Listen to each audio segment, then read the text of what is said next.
Sarah Chen sat quietly in the corner of the crowded bar, nursing her third cup of coffee.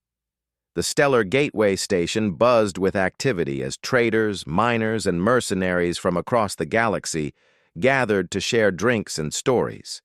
She preferred the shadows, watching the chaos unfold around her while staying invisible. The woman looked ordinary enough, average height, lean build, with short black hair that showed hints of premature gray. Her clothes were simple, dark pants, a worn jacket, and boots that had seen better days. Nothing about her suggested she was anything more than another drifter looking for work in the Outer Rim. That changed when Marcus Vance walked in. Vance was everything Sarah wasn't: loud, flashy, and desperate for attention. The mercenary captain strutted through the bar like he owned the place, his expensive armor gleaming under the artificial lights. Behind him followed his crew of 6 hardened fighters, each one carrying enough weapons to level a small building. "Drinks for everyone," Vance shouted, throwing a credit chip onto the bar. "Tonight we celebrate another successful mission." The bartender, a blue-skinned Zentari, caught the chip and nodded respectfully.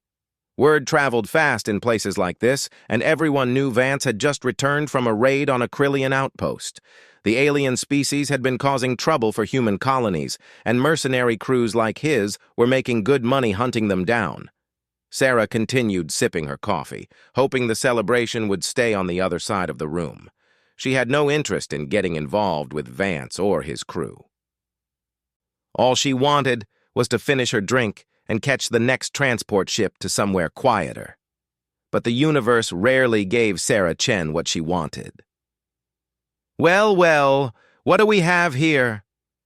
She looked up to find Vance standing beside her table, a smug grin plastered across his face. Up close, she could see the fresh scars on his armor and the blood still caked under his fingernails. His crew had formed a semicircle behind him, blocking her exit routes. "I said drinks for everyone, lady. That includes you." He gestured toward the bar. "Come join the party." "I'm fine where I am, thank you." Sarah's voice was calm and polite. She'd learned long ago that showing fear only made men like Vance more aggressive. The mercenary captain's grin widened. "Oh, you're one of those types. Too good for the rest of us common folk?" He leaned closer, and she could smell the alcohol on his breath. "Let me guess, you're some rich corporate princess slumming it in the Outer Rim for kicks?" "Something like that." Sarah took another sip of her coffee, hoping he would get bored and leave. Instead, Vance laughed and slammed his hand on the table. The impact made her cup jump, spilling hot liquid across the metal surface. "Did you hear that, boys? We've got ourselves a genuine princess here." His crew chuckled on cue. Sarah recognized the type, men who lived for violence and followed anyone strong enough to point them in the right direction. They weren't bad people necessarily, just lost souls looking for purpose in a galaxy that had chewed them up and spit them out. "You know what I think?" Vance continued, clearly enjoying himself. "I think you've never seen real combat in your life. Probably never even held a weapon, just another civilian playing dress-up in the big scary universe." The bar had gone quiet now. Other patrons were watching the scene unfold, some with amusement, others with concern. Sarah noticed the bartender reaching for something under the counter, probably a stunner or security alert button. She hoped it wouldn't come to that. "I've seen combat," she said quietly. "Oh, really?" Vance straightened up, spreading his arms wide. "Where?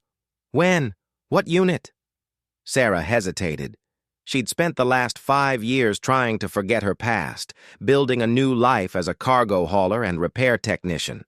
The last thing she wanted was to drag those memories into the light, especially not for the entertainment of a drunk mercenary. "I'd rather not discuss it." "Of course you wouldn't." Vance turned to address the room. "Ladies and gentlemen, we have ourselves a mysterious warrior woman, too secret and important to tell us mere mortals about her glorious military career." More laughter from his crew.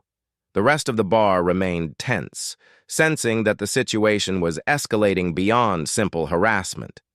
Sarah saw several patrons quietly heading for the exits. "Look," she said, standing up slowly. "I don't want any trouble. I'll just finish my drink and be on my way." But Vance wasn't done with her yet. He stepped closer, invading her personal space in a way that made her skin crawl. "You know what I think happened? I think you washed out of basic training, couldn't handle the pressure, couldn't deal with real soldiers, so you ran away to play pretend in the civilian sector." Sarah's jaw tightened slightly, but she said nothing. "Or maybe," Vance's voice dropped to a mock whisper, "you never even made it that far. Maybe you just bought some surplus gear and tell people you used to be military to impress them. Is that it, princess? You're just a fraud?" The word fraud hung in the air like a challenge. Sarah felt something cold settle in her stomach, an old familiar feeling she'd been trying to suppress for years. Her right hand began to twitch involuntarily, muscle memory from countless battles trying to reassert itself. "I'm not a fraud," she said, her voice carrying a new edge. "Prove it." Vance gestured toward one of his men, a thick-set human with cybernetic arms. "Tommy here used to be Special Forces before he joined my crew." "Why don't you show us some of those combat skills you're so proud of?" The man called Tommy stepped forward, grinning. His metal arms whirred softly as servo motors adjusted their position. "Come on, lady. Just a friendly sparring match. I promise not to hurt you too bad." Sarah looked around the room. Every eye was on her now, waiting to see what she would do. Some faces showed pity, others curiosity. A few seemed hungry for violence. She could walk away, should walk away. It would be the smart thing to do. But Marcus Vance had made one critical mistake. He'd called her a fraud. "All right," she said, setting down her coffee cup. "One round. No weapons, just hand to hand." The bar erupted in excited chatter.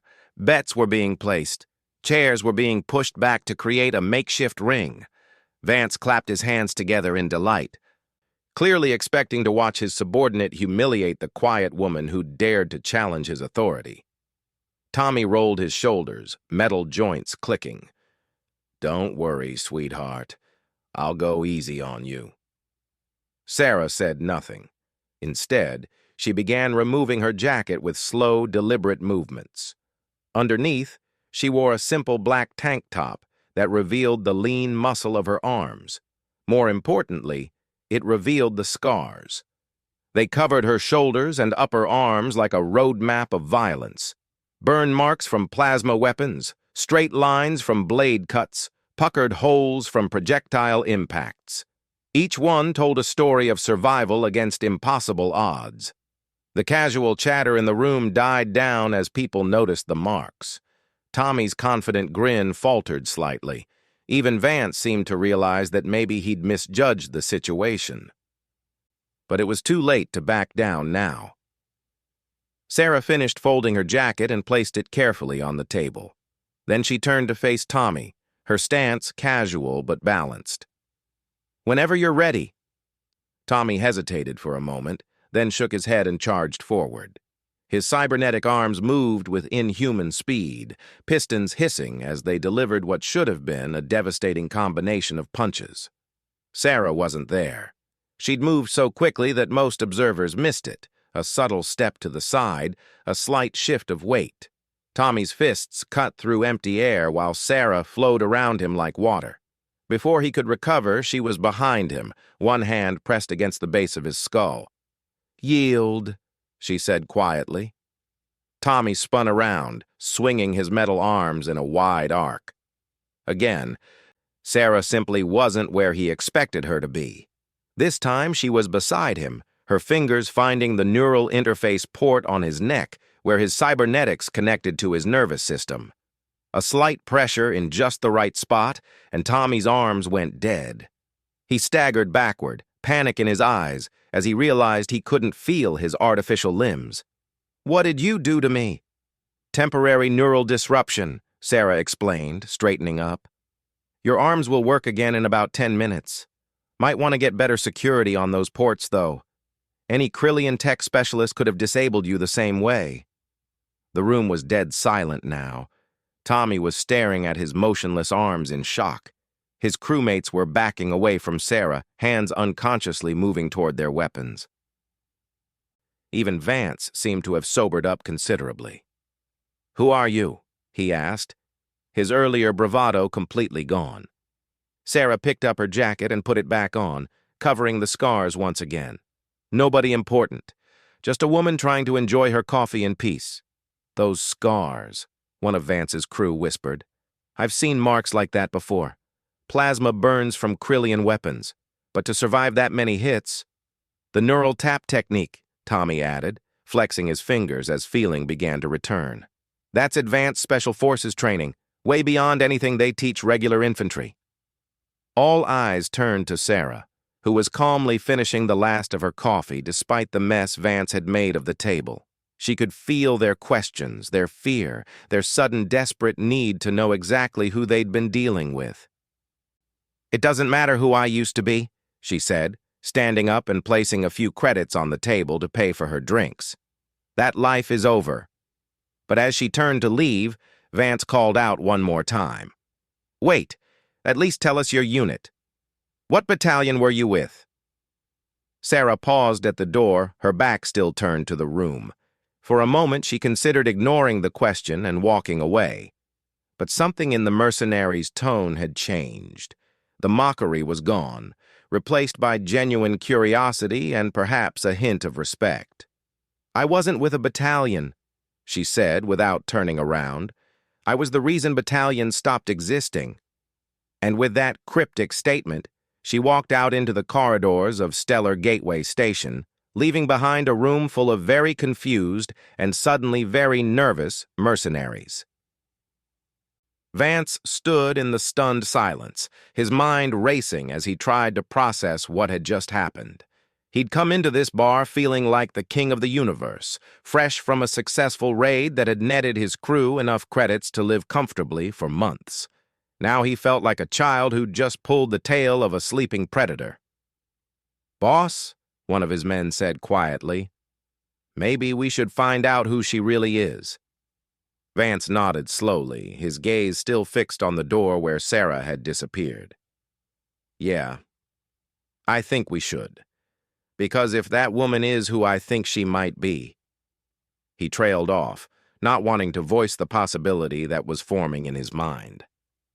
In the corridor outside, Sarah Chen walked toward the transport docks with steady, measured steps. Behind her, she could hear the excited chatter starting up again in the bar as the patrons began dissecting what they'd just witnessed. Stories would spread, theories would be formed, and by tomorrow, her brief moment of visibility would be blown up into a dozen different legends. She'd have to find a new place to lay low, somewhere quieter, with fewer questions and definitely fewer drunk mercenaries looking to prove themselves. Maybe one of the agricultural worlds in the Centauri sector, where the most dangerous thing she'd encounter would be an ornery farm animal. But even as she made plans to disappear again, Sarah couldn't shake the feeling that her past was catching up with her. 5 years of careful anonymity, 5 years of rebuilding herself as someone normal and unremarkable, and it had all unraveled in the space of a few minutes. The scars hidden beneath her jacket seemed to itch, as if responding to her thoughts. Each one carried a memory, a moment of pain and survival that had shaped her into something far removed from the ordinary woman she pretended to be. She'd tried so hard to forget, to move on, to become someone else. But Marcus Vance had called her a fraud, and that was the one thing Sarah Chen could never allow to stand unchallenged.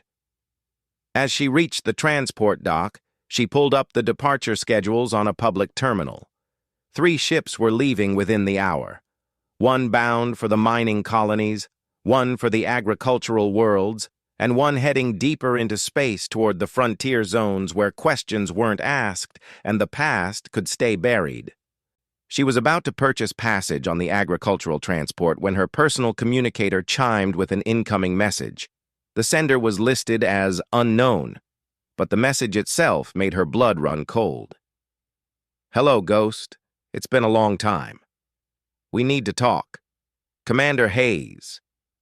Sarah stared at the screen for a long moment, her finger hovering over the delete button. Commander Hayes was supposed to be dead, killed in the final assault on Krill Prime, along with the rest of the Nightfall Division. Everyone from her old unit was supposed to be dead, but apparently, someone had survived, and now they'd found her. She looked around the busy transport dock, suddenly seeing potential threats in every shadow.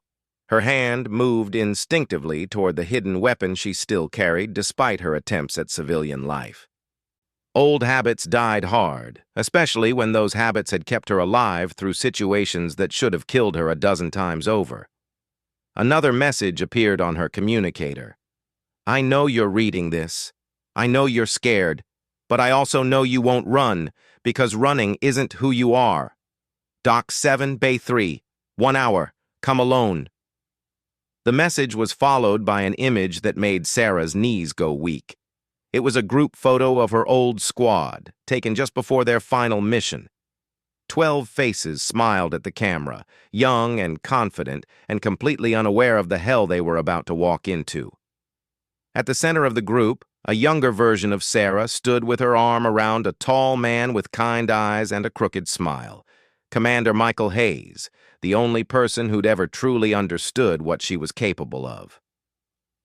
The man who'd seen her potential when everyone else saw only a broken recruit, who'd trained her and shaped her and ultimately sent her into the battle that had changed everything.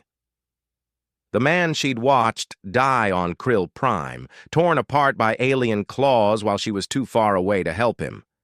Except apparently he hadn't died after all. Sarah closed the communicator and stood in the middle of the bustling dock, surrounded by travelers and traders, but feeling utterly alone. She could still buy that ticket, still disappear into the agricultural sector, and hope that whoever was using Hayes's name would eventually give up looking for her. But she knew she wouldn't. Because Marcus Vance had been wrong about one thing. Sarah Chen wasn't a fraud.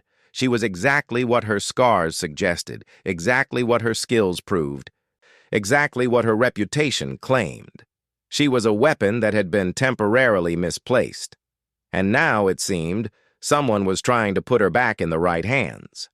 With a resigned sigh, she deleted the transport schedules and began walking toward Dock 7. Whatever was waiting for her in Bay 3, it was time to find out if Sarah Chen was ready to stop pretending to be someone else. Behind her, in the bar she'd just left, Marcus Vance was making some uncomfortable discoveries of his own. His hacker had managed to slice into the station's security systems and was now running facial recognition searches on every database they could access. "Boss," the man said, his voice tight with concern, "you need to see this." Vance leaned over the hacker's shoulder to look at the screen. It showed Sarah's face alongside a classified military file that was mostly redacted black bars, but what little information was visible made his mouth go dry. Name: Sarah Chen. Rank: Redacted Unit, Nightfall Division, Special Operations Command. Status: Redacted confirmed kills. Redacted notes: Extreme caution advised. Subject responsible for Redacted during the Battle of Redacted. Not to be engaged without full authorization from Strategic Command. "There's more," the hacker continued, pulling up additional files. Cross-referencing her biometrics with historical records from the Krill War. "Boss, this woman, she's mentioned in at least a dozen after-action reports. Always redacted, always classified, but the pattern is consistent. Wherever she went, entire enemy formations just disappeared." Vance slumped into a chair, the full weight of his mistake finally hitting him. "Jesus Christ, what have I done?" His crew gathered around the terminal, reading over the fragments of information they'd managed to uncover. The picture that emerged was terrifying. A soldier so effective, so lethal, that her very existence had become a state secret. "The Battle of Kepler Station," Tommy read aloud, his voice shaky. "One operative single-handedly eliminated an entire Krillian assault force, preventing the capture of critical Federation supply lines. Operative's identity classified by order of strategic command. The siege of New Babylon, another crew member continued. Enemy forces suffered 90% casualties in coordinated strikes by unknown Federation assets. Investigation pending. The final assault on Krill Prime, the hacker added quietly. Details completely classified, but according to scattered reports, someone or something wiped out the planetary defense grid in less than 6 hours. The room fell silent as the implications sank in.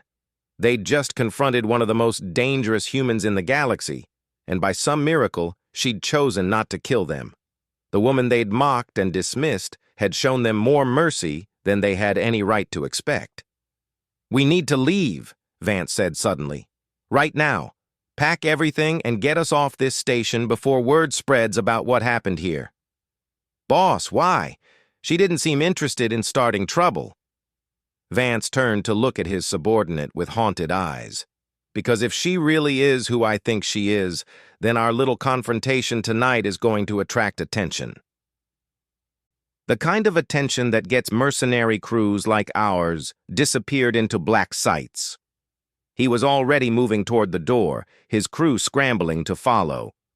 "And because," he added over his shoulder, "if the ghost of Krill Prime is coming out of retirement, it means something big is about to happen. Something that's going to make our little raid on that Krillian outpost look like a playground fight."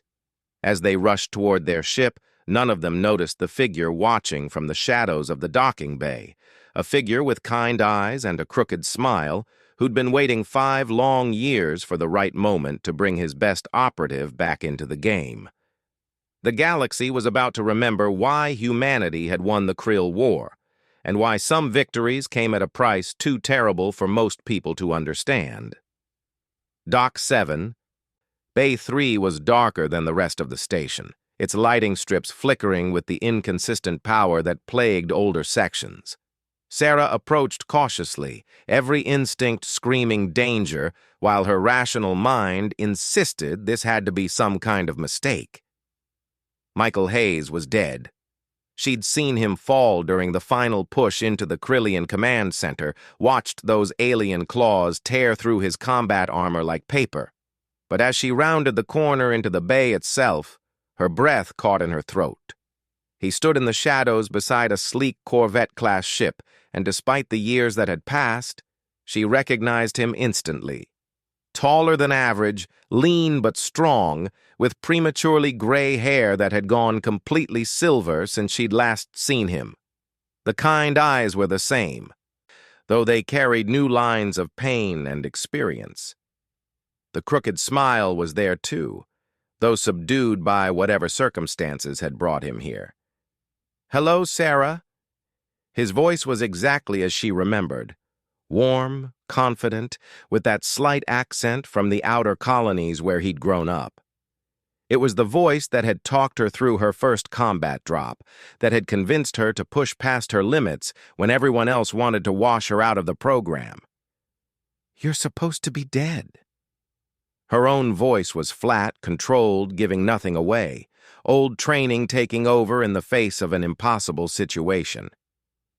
"So are you, officially speaking." Hayes stepped into the light, and she could see new scars on his face, marks that hadn't been there before Krill Prime. According to Federation records, every member of the Nightfall Division was killed in action during the final assault. Heroes all, died to secure humanity's victory, etc., etc. Sarah's hand instinctively moved toward her concealed weapon, then stopped. Whatever this was, Hayes wasn't here to hurt her.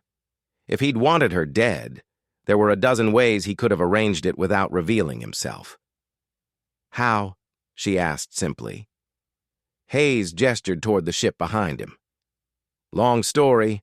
The short version is that some of us were too useful to let actually die. Black projects, deep cover operations, the kind of work that doesn't officially exist. I've spent the last 5 years pretending to be someone else, just like you. But you found me. I've always known where you were." His expression softened slightly. "Did you really think I'd just let you disappear?"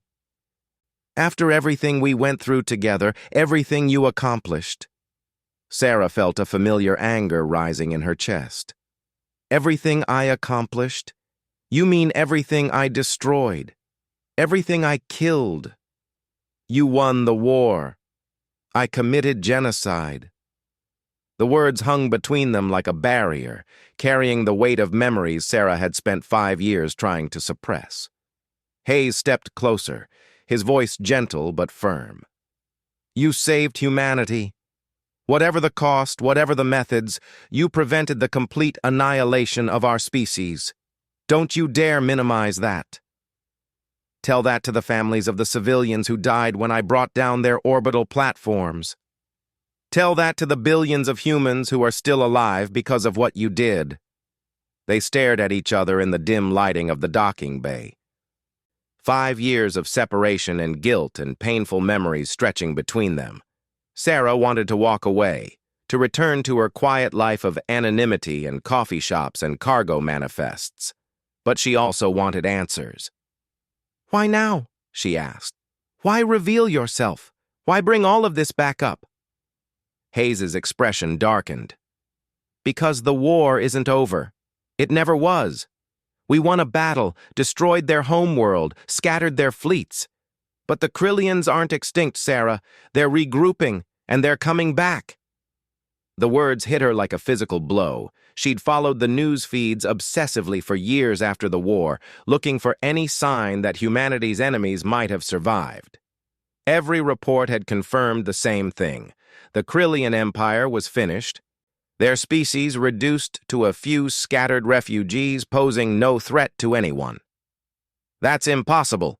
The orbital bombardment of Krill Prime was complete. We glassed the entire planet. We glassed one planet, but the Krillians had been expanding for centuries before they encountered us. There were colonies, outposts, research stations scattered across dozens of systems. The Federation chose to believe they'd all been abandoned or destroyed because it was easier than admitting the war might continue. Hayes activated a holographic display projector, filling the space between them with star charts and tactical information. Sarah found herself studying the data despite her reluctance to get drawn back into military thinking. 3 months ago, a Federation survey ship discovered this. The hologram shifted to show a massive space station orbiting a dead star. Krillian construction, but new, built sometime in the last 2 years. And it's not alone. More images appeared. Shipyards, defensive platforms, what looked like an entire fleet under construction. The technology was unmistakably Krillian, but refined, improved. Sleeker ships with better armor and more powerful weapons. They've been busy, Sarah admitted grudgingly. They've been planning. And from what our intelligence assets have gathered, they're almost ready to strike back. Not just at military targets this time, they want revenge for Krill Prime. Complete extermination of every human settlement in Federation space. Sarah turned away from the hologram, struggling to process the information. She'd spent 5 years convincing herself that her actions had ended the threat, that the terrible things she'd done had at least bought permanent peace for humanity. The thought that it had all been for nothing was almost unbearable. What do you want from me, Michael? I want you to finish what we started. I'm not a soldier anymore. You were never just a soldier. You were something else entirely, something the Krillians couldn't plan for or defend against. You were hope in human form, wrapped in enough firepower to level a city. Hayes moved to stand beside her, both of them staring at the tactical displays. Do you remember the Battle of Kepler Station? When the brass told us it was hopeless, that we should evacuate and let them have it? Sarah closed her eyes, and the memories came flooding back despite her best efforts to keep them buried. 6 years ago, Sarah Chen crouched in the ventilation system of Kepler Station, listening to the sounds of battle echoing through the metal corridors. The Krillians had breached the outer defenses 3 hours ago and were systematically working their way toward the command center. Federation forces were in full retreat, abandoning positions that had taken weeks to fortify. Ghost, this is command. Hayes's voice crackled through her comm unit. What's your status? "In position," she whispered back. "I count 47 hostiles in the main corridor, another 30 in the secondary passages. Heavy weapons, full combat armor." "Understood. You are cleared to engage, but remember, this is a delaying action only. Buy us enough time to evacuate critical personnel, then get out." Sarah checked her gear one final time. Plasma charges, monofilament wire, a handful of grenades, and the twin ceramic knives that had become her signature weapons. Against nearly 80 elite Krillian shock troops. It should have been suicide. But Sarah Chen had stopped believing in impossible odds somewhere around her 15th confirmed kill. She began in the ventilation system, dropping down behind isolated sentries and eliminating them with quick, silent strikes. The Krillians were good, better than human soldiers in most ways, but they thought like pack hunters. They expected frontal assaults and coordinated attacks, not a single predator picking them off one by one. Within 20 minutes, she'd reduced their numbers by a third without raising any alarms. The bodies were hidden in maintenance shafts and storage closets, positioned to make it look like they'd simply wandered off. The first explosion came when the main Krillian force reached the central hub. Sarah had rigged the lighting system to overload, creating a cascade failure that plunged half the station into darkness. In the confusion that followed, she moved like a ghost through their ranks, striking from unexpected angles and vanishing before they could respond. The monofilament wire was particularly effective in the tight corridors. Invisible to most sensors, it could slice through Krillian armor like it was paper. Sarah strung it across choke points and doorways, creating deadly traps that claimed 6 more hostiles before they figured out what was happening. But the plasma charges were her masterpiece. She'd spent weeks studying the station's structural weak points, identifying exactly where to place explosives for maximum effect. When the charges detonated simultaneously, they didn't just collapse corridors, they turned the station itself into a weapon. Sections of the hull tore free and spun through space like massive shrapnel. Atmosphere vented explosively, creating hurricane-force winds that slammed the remaining Krillians into bulkheads hard enough to crack their exoskeletons. Emergency systems failed in cascading waves, leaving the survivors trapped in darkness with a predator they couldn't see or predict. By the time Sarah reached the command center, the entire Krillian assault force was either dead or incapacitated. She'd turned what should have been a massacre into a one-sided slaughter, using nothing but intelligence, preparation, and an absolutely ruthless understanding of her enemy's weaknesses. "Command, this is Ghost," she reported calmly. "Objective secured. Request extraction." The silence on the comm channel stretched for almost 30 seconds before Hayes responded, his voice filled with something between awe and fear. "Ghost, did you just eliminate an entire Krillian shock battalion? By yourself?" "Affirmative. Also, you might want to send a repair crew. The station's going to need some work." Sarah opened her eyes and found Hayes watching her intently. "You do remember," he said quietly. "I remember all of it. Every mission, every kill, every time I proved that humans could be just as monstrous as our enemies." She turned to face him fully. "Is that really what you want to unleash again? That level of violence? I want to protect humanity, same as always, by turning me back into a weapon." Hayes was quiet for a long moment, considering his words carefully. "Sarah, you were never just a weapon. You were proof that human ingenuity could overcome any obstacle, that our refusal to give up could triumph over any advantage.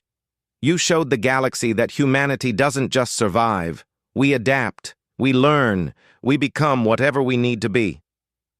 I became a killer. You became hope."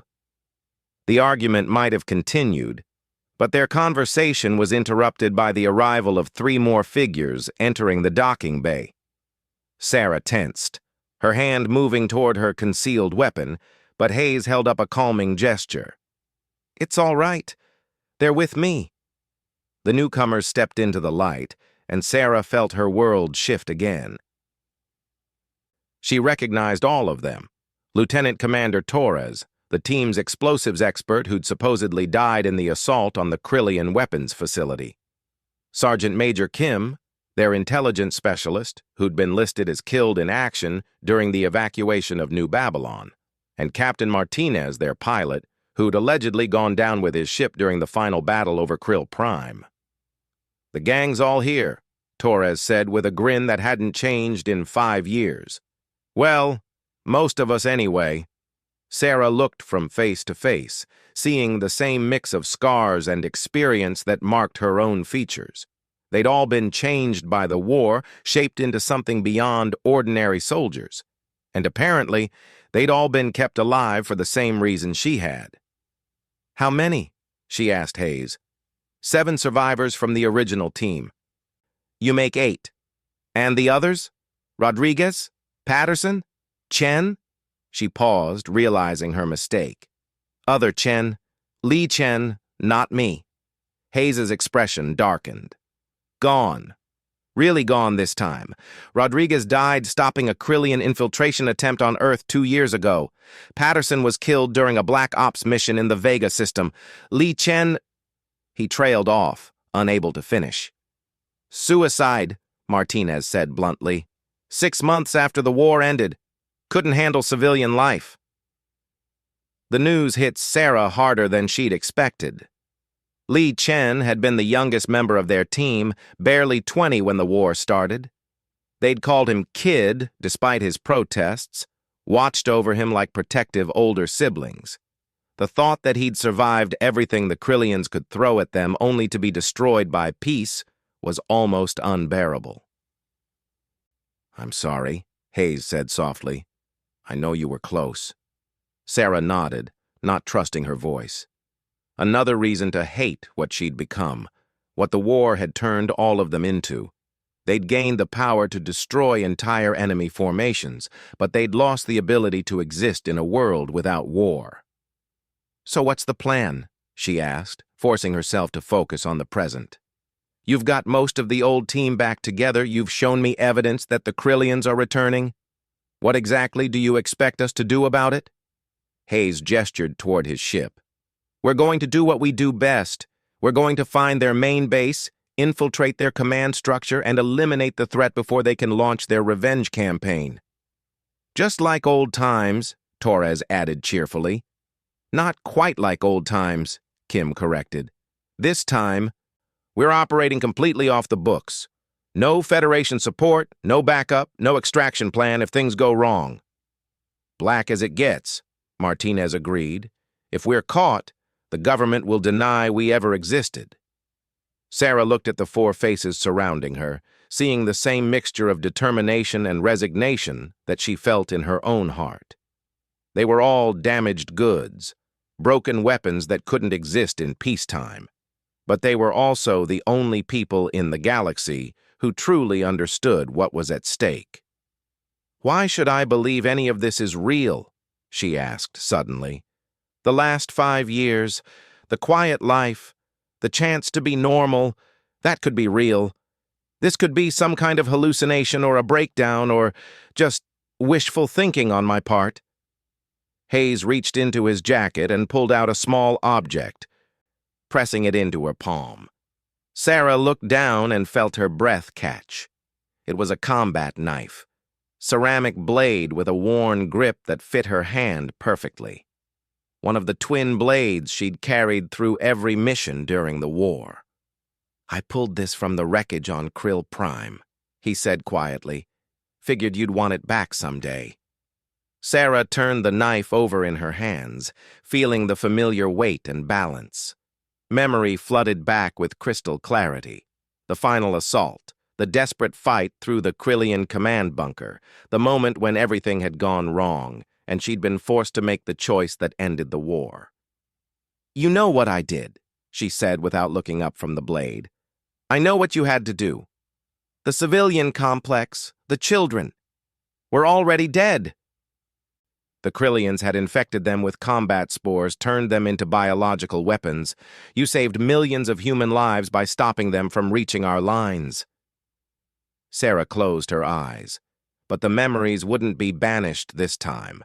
She could see it all again, the final moments on Krill Prime, when victory and defeat had balanced on the edge of a knife. Literally. The Krillian command bunker was a maze of organic corridors and chambers, grown rather than built. Sarah moved through the twisting passages like a vengeful spirit, leaving a trail of alien bodies in her wake. Her team had been scattered during the initial assault, each taking a different route toward the central command nexus. The plan had been simple: disable the planetary defense grid, eliminate the command structure, and clear the way for the orbital bombardment that would end the Krillian threat forever. What they'd found instead was evidence of something far worse than anyone had imagined. The Krillians hadn't just been defending their home world, they'd been preparing to unleash a biological weapon that would have turned every human colony into a breeding ground for their species, millions of spores ready to be launched at Earth and every other human settlement in known space. Sarah had reached the central chamber first, finding it empty except for a massive organic computer that pulsed with bioluminescent displays.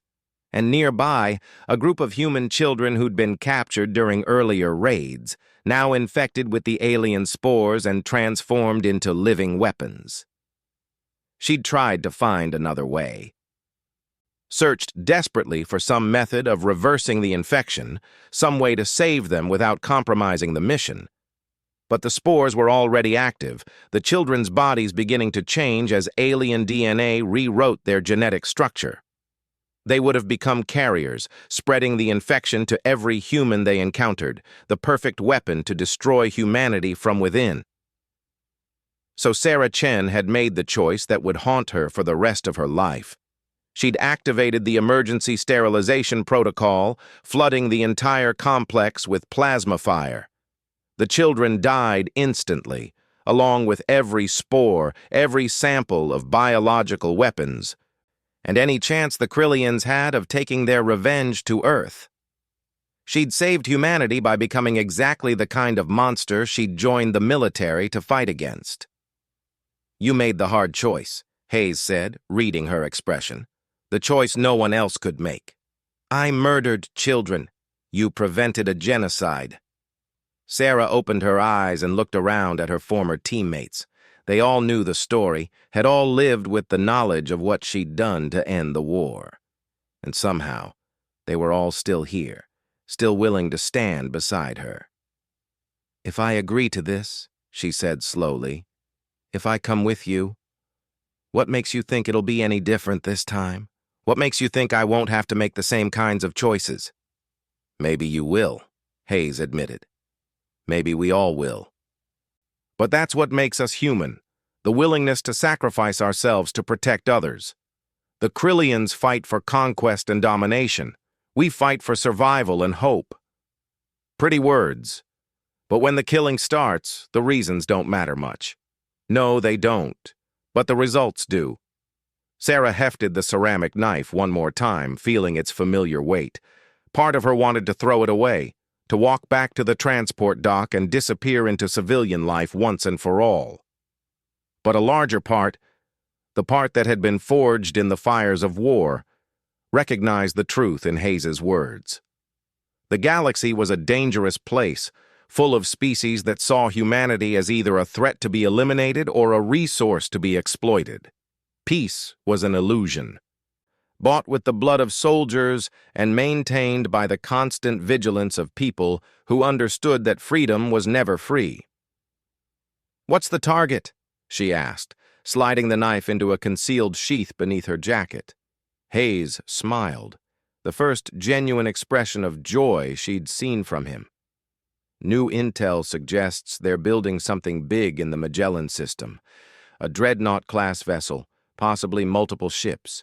If they complete construction, they'll have enough firepower to challenge our entire battle fleet. And you want us to stop them. I want us to do what we've always done, Win an impossible victory against overwhelming odds. Show the galaxy that humanity doesn't give up, doesn't back down, and never stops fighting for what's right. Torres clapped Sarah on the shoulder. Besides, it'll be fun, just like old times, except with better equipment and worse odds. The odds were always terrible, Kim pointed out. That's what made it interesting. Sarah looked around at the faces of her old team, seeing the same mix of determination and insanity that had carried them through the darkest days of the war. They were all broken in their own ways, damaged by the things they'd been forced to do. But they were also the most capable soldiers humanity had ever produced. And despite everything, the guilt, the nightmares, the years of trying to forget, she'd missed them. "All right," she said finally. "Let's go save the galaxy one more time."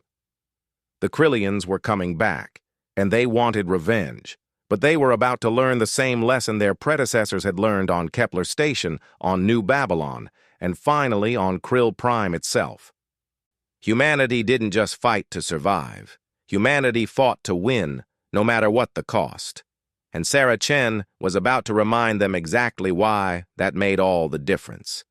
The Magellan system hung in space like a graveyard of dead worlds, its sun having burned out millennia ago, leaving behind only the cold darkness between distant stars.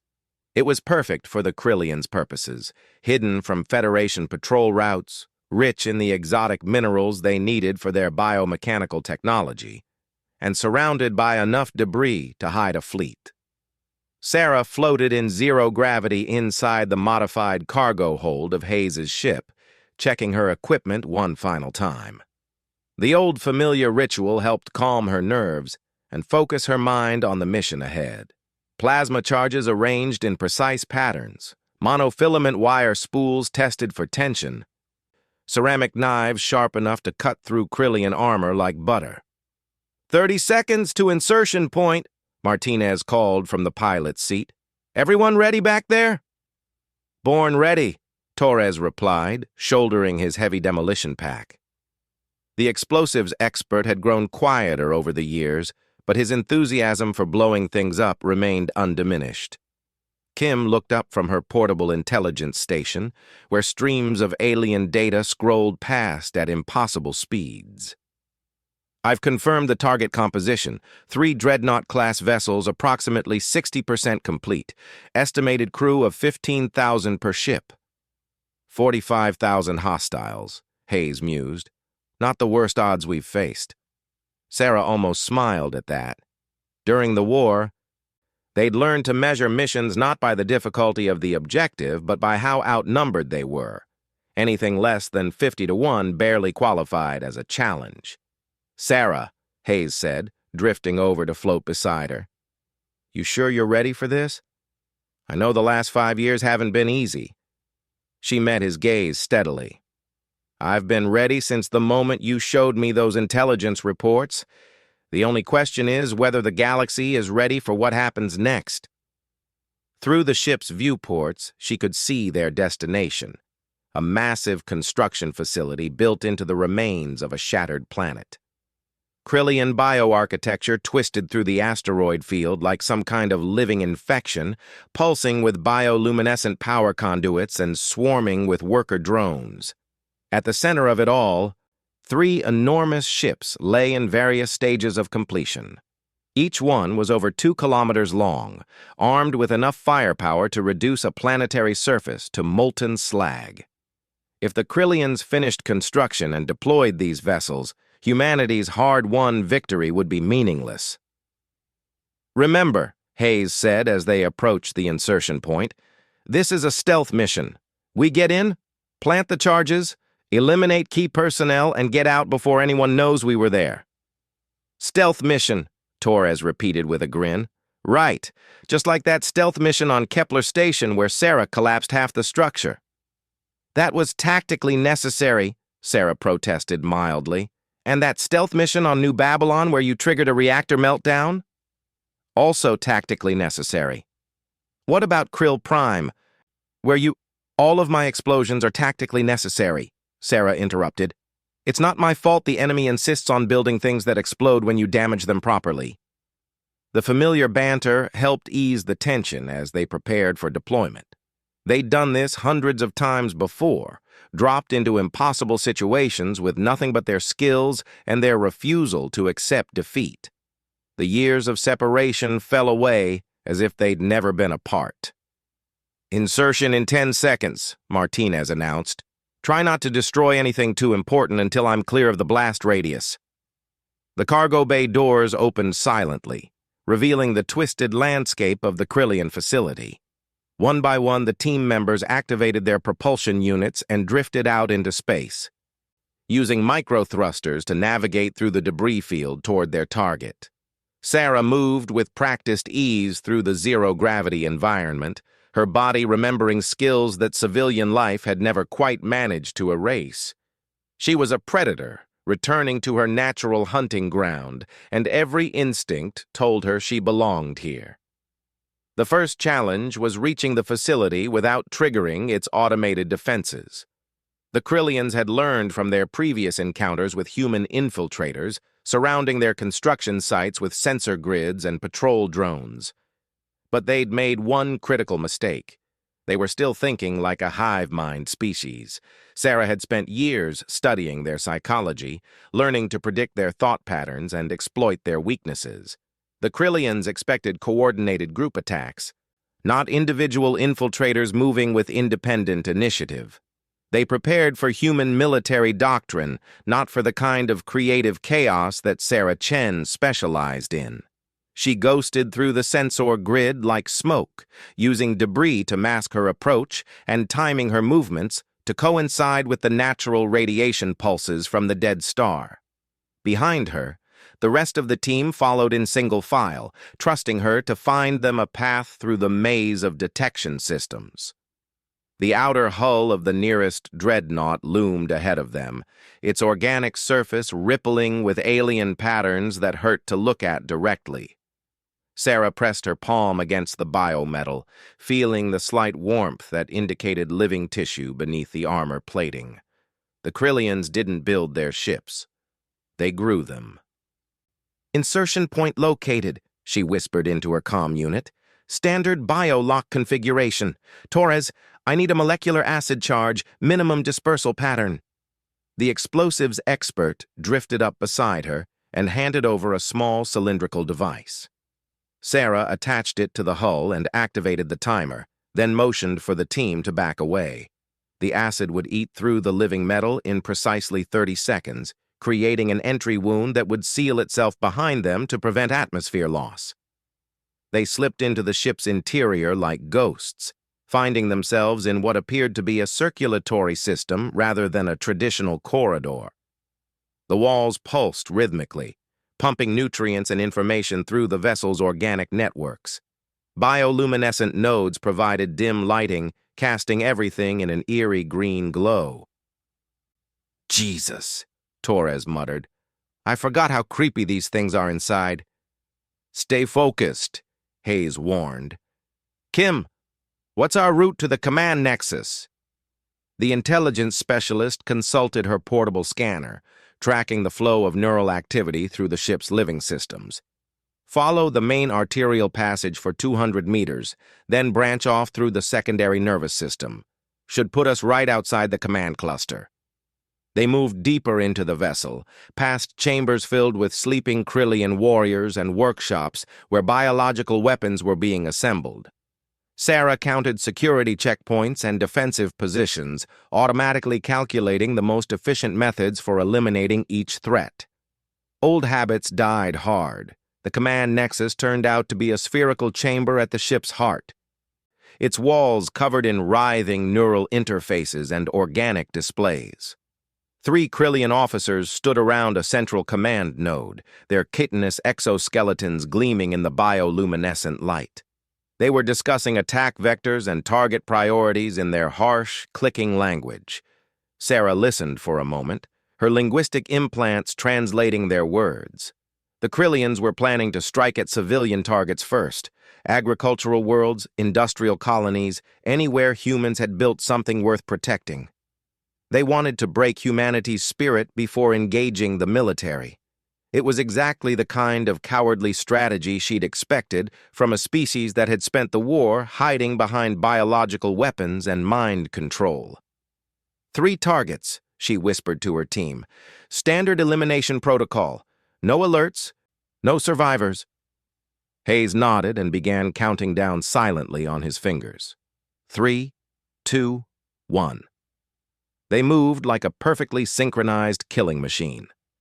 Sarah took the center target, her ceramic knife sliding between the alien's exoskeleton plates to sever its spinal cord. Torres grabbed the second Krillian from behind, his enhanced grip crushing its throat before it could cry out. Kim simply pressed a neural disruptor against the third alien's head, scrambling its brain functions instantly. All 3 enemies died without making a sound, their bodies collapsing to the organic floor in less than 5 seconds. Command Nexus secure, Hayes reported. Kim, start downloading their tactical data. Torres, plant your charges here and in the primary power coupling. Sarah, I know, she interrupted, already moving toward the central command node. Disable their communication systems and eliminate any backup commanders. The organic computer was more complex than anything she'd encountered during the war. Its neural pathways evolved rather than designed. But the basic principles were the same. Cut the right connections, and the entire system would collapse. Sarah began her work methodically, using her ceramic knives to sever critical nerve clusters while leaving the basic life support functions intact. She wanted the ship disabled, not destroyed. Not yet. As she worked, her enhanced hearing picked up the sound of approaching footsteps echoing through the arterial passages. Heavy, rhythmic steps that could only belong to Krillian shock troops. Company coming, she warned the others. At least a dozen, maybe more. They must have detected our entry after all. Can you finish the sabotage? Hayes asked. Sarah looked at the half-disabled command node, calculating how much more damage she needed to inflict. Give me 2 minutes. You've got 1. The sound of weapons fire erupted from the corridor outside as her teammates engaged the incoming hostiles. Sarah ignored the battle and concentrated on her task, her knife moving with surgical precision through the alien computer's nervous system. Each cut was calculated to cause maximum damage to the ship's operational capacity while preserving the core functions they needed. A Krillian warrior burst through the chamber entrance, its plasma rifle tracking toward Sarah's position. Without looking up from her work, she flicked her left hand and sent a monofilament wire spinning through the air.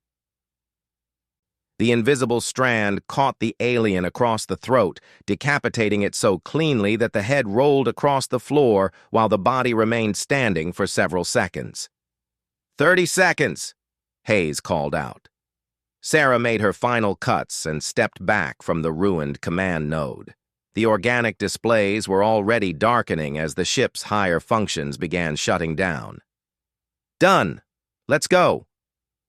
They fought their way back through the ship's corridors, leaving a trail of alien bodies in their wake. The Krillians were tough and well-armed, but they'd never learned to fight humans who refused to play by conventional rules. Sarah moved through their ranks like a force of nature, her knives finding weak points in their armor while her wire traps claimed anyone who tried to pursue her. By the time they reached the hull breach they'd created, the first dreadnought was already listing to one side as its navigation systems failed. Torres's demolition charges would finish the job in another few minutes, turning the massive vessel into an expanding cloud of debris. 1 down, 2 to go, the explosives expert said cheerfully as they drifted toward the second target. But their luck ran out as they approached the second dreadnought. A patrol of Krillian fighters swept through the debris field, their biomechanical sensors finally managing to lock onto the human infiltrators. Plasma bolts lit up the darkness as the aliens opened fire. Scatter, Hayes ordered. Regroup at secondary target. The team split up, each member taking a different route through the asteroid field. Sarah twisted through space like an acrobat, using debris and wreckage as cover while the enemy fighters pursued her. Their ships were faster and more maneuverable than anything humanity had ever built, but they were also predictable. The Krillians flew in formation, coordinating their attacks through neural links that made them incredibly efficient. But that same coordination made them vulnerable to a pilot who could think independently, who could make split-second decisions that their shared consciousness couldn't predict. Sarah led them on a chase through the densest part of the debris field, weaving between spinning chunks of metal and ice, while their plasma bolts scorched the space around her. At the last possible second, she dove toward the surface of a particularly large asteroid, skimming so close to the rocky surface that her propulsion wash kicked up clouds of dust.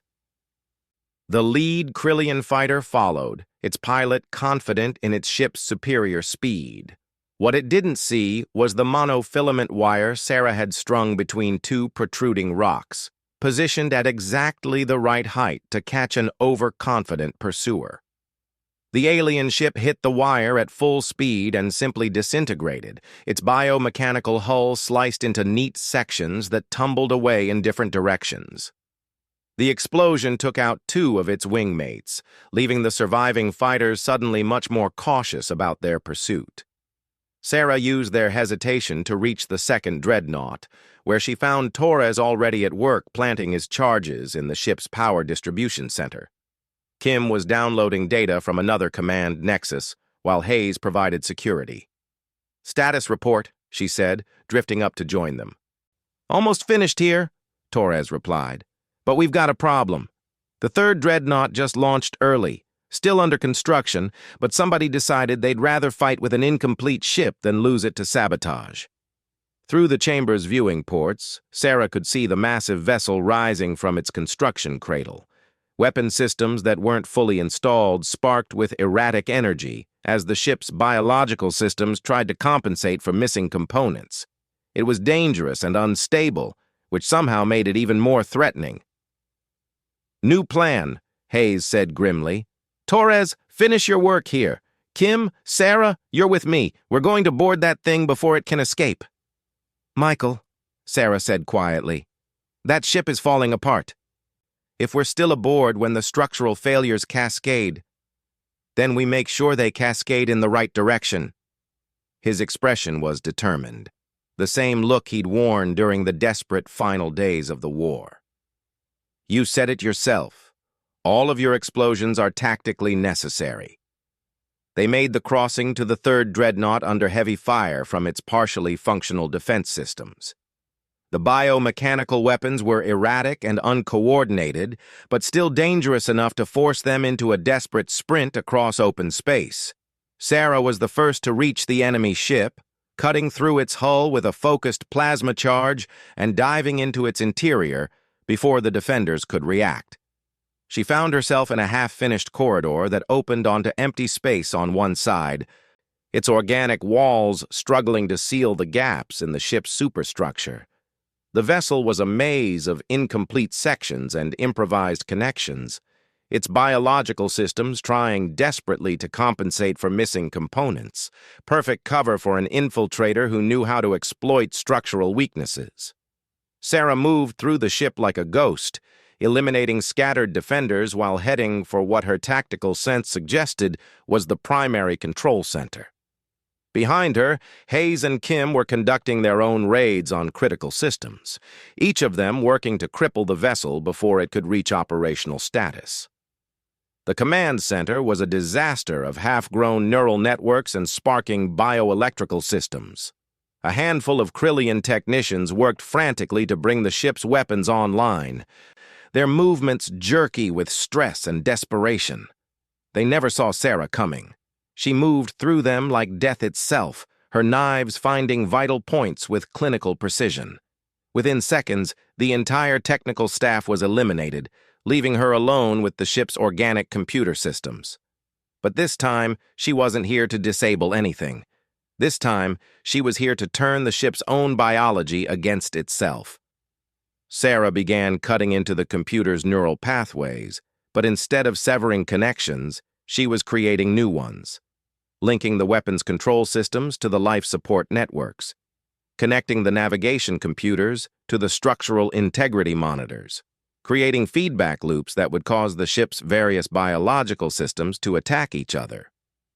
It was the kind of sabotage that required an intimate understanding of Krillian biotechnology, the sort of knowledge that came from years of studying alien anatomy and physiology. Sarah had learned these skills during the war, when defeating humanity's enemies meant understanding them better than they understood themselves. The first cascade failure began in the ship's weapon systems, as the targeting computers began interpreting life support readings as hostile contacts. Plasma cannons swiveled to aim at the ship's own hull, their biological targeting systems convinced that they were under attack from within. Sarah was already moving toward the extraction point when the secondary failures began. The navigation system had started routing power through the waste disposal networks, while the structural monitors were sending damage reports to the food processing centers. The ship's various organs were turning against each other like an autoimmune response gone haywire. She met Hayes and Kim at the hull breach they'd used to enter the vessel, all three of them battered but alive. Behind them, the dreadnought was convulsing like a dying animal, its biomechanical systems cannibalizing themselves in an ever-accelerating spiral of destruction. "Time to go," Hayes said, activating his emergency beacon to signal Martinez for pickup. They launched themselves away from the dying ship just as the final cascade began. The dreadnought's organic hull began splitting open like a flower, venting atmosphere and debris into space as its structural systems finally gave up trying to hold the vessel together. What had been one of the most powerful warships ever constructed became a spreading cloud of biological matter and twisted metal. Martinez's ship swept in to collect them, its cargo bay doors opening to reveal Torres grinning behind a stack of demolition equipment. "How'd it go?" he called out. "3 for 3, Sarah replied, strapping herself into a crash seat as the ship accelerated away from the disintegrating facility. "Though I think we may have made them slightly more upset than usual." Through the viewports, they could see the entire Krillian construction facility coming apart as the destroyed dreadnoughts collided with support structures and manufacturing platforms. Years of work and countless resources were being reduced to scrap metal and floating debris. But more importantly, humanity's enemies had lost their chance at revenge. The new fleet that was supposed to avenge Krill Prime would never threaten another human colony. "So," Hayes said as they cleared the system and jumped to hyperspace, "what now? The Krillians will try again eventually, probably with better security and more ships. This was just buying us time." Sarah leaned back in her seat, feeling the familiar exhaustion that came after a successful mission. "Now we do what we've always done. We stay ready, we watch for threats, and when the next challenge comes, we meet it head-on." Back to the shadows? Back to being weapons that nobody wants to think about, until the day they desperately need us. She closed her eyes, already planning her next cover identity, and wondering how long it would last before the galaxy called on her again. 3 days later, Marcus Vance sat in a different bar on a different station, nursing a drink that was significantly stronger than anything he'd consumed in recent memory. His crew was scattered, having decided that their mercenary operation needed to take an extended vacation after certain uncomfortable discoveries. The news feeds were full of reports about a catastrophic industrial accident in the Magellan system. A Krillian construction facility had apparently suffered multiple reactor failures, destroying everything within a 50-kilometer radius. Federation officials expressed regret at the loss of life, while privately celebrating the elimination of what intelligence agencies had suspected was a military shipyard. "Boss," Tommy said, his cybernetic arms finally functioning normally again, "you think she had something to do with that?" Vance looked at the news footage showing debris clouds where the alien facility used to be, then thought about the scarred woman who'd dismantled his best fighter without breaking a sweat. "No," he said finally. I think she had something to do with all of it. He finished his drink and stood up. Decision made. Come on. We're going to find ourselves a nice quiet cargo run somewhere in the inner systems. Milk runs only. Nothing dangerous. Nothing that might attract the wrong kind of attention. What about our reputation, boss? We'll look like cowards running courier missions. Vance thought about neural interface ports and pressure points, about scars that told stories of impossible survival and eyes that had seen too much death. Tommy, he said quietly, there are some people in this galaxy that you don't challenge, some forces that you don't provoke. We met one of them 3 days ago, and the fact that we're still alive to talk about it means she chose to be merciful. He headed for the door, his crew trailing behind him. I don't know who she really is, and I don't want to find out. But I know this. If the ghost of Krill Prime is still out there, still protecting humanity from whatever nightmares lurk in the dark, then the galaxy is a safer place than I thought. And in a small apartment on a quiet agricultural world, Sarah Chen woke up from dreams of distant battles and alien screams. Outside her window, human families tended their crops under a peaceful sky, their children playing in gardens that would never know the touch of war. It was enough. For now, it was enough. But her ceramic knives lay sharp and ready in their hidden sheaths, and her comm unit was programmed to receive emergency frequencies that officially didn't exist. Because somewhere in the vast darkness between the stars, humanity's enemies were plotting and planning and preparing to strike. And when they did, they would discover the same truth that every generation of threats had learned before them. Humanity didn't just survive, humanity thrived. And when survival meant becoming something terrible and beautiful and utterly relentless, humans like Sarah Chen would step forward to carry that burden. The galaxy belonged to those strong enough to defend it. And after everything she'd seen and done and sacrificed, Sarah Chen knew exactly how strong humanity could be when it chose to stop holding back. The war was over. The war was never over, and she was ready for whatever came next.